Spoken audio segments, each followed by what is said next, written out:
Hey guys, it's Andy here, and I just wanted to show you something I've been working on. So, these are two cells that I built 2 weeks ago. I put them both in series of each other. One is a 1/2 inch copper pipe, the other is a 3/4 inch copper pipe.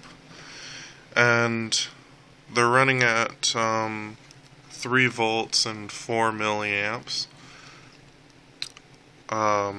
So I have these 10 LED lights all running in parallel off of just these two cells, and they've got good brightness, as you can see. So I plugged this in,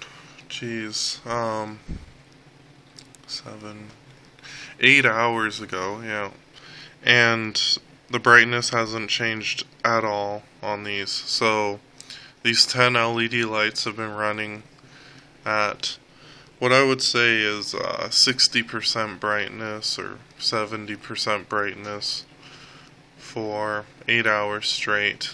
And this is the interesting part. So it's at 1.737 volts. It was at 1.745 volts when I first plugged it in.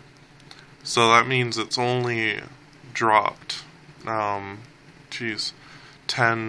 millivolts. Yeah, that's right. So I've only lost 10 millivolts in the last 8 hours of running these.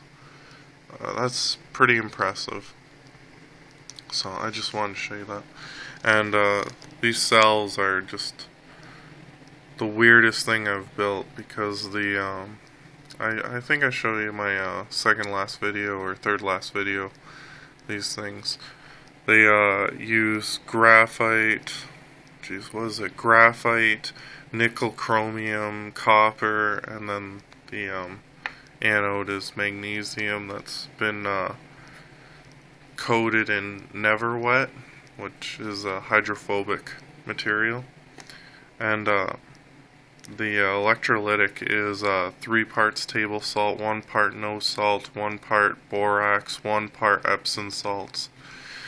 And I never thought it would be useful or good, but I don't think I've had a cell that's or cells that have done this good. And I didn't put any water in there. I don't know if I can get you a good look on it. Yeah.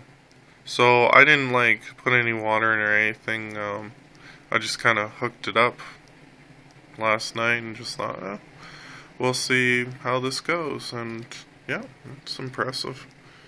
So I guess I'm gonna continue working on this kind of design. And what was interesting is these cells were complete garbage when I first built them. I didn't think they would do anything. The Epsom salts held so much moisture that the things wouldn't crystallize, they wouldn't cure. But once they dried up, man, they're doing pretty good. I don't need to put any water in them at all. But it's also extremely humid right now, so that's probably has a big thing to do with it. I mean, Epsom salt holds a lot of moisture, which was my biggest problem. But I think that might be a good thing now. You can see I have all these cells in parallel, and I was trying different ones, but this board is so worn out. It's frustrating. I need more boards, I think. I don't know. But anyways, yeah. So it's pretty amazing. I'm very surprised. Very promising.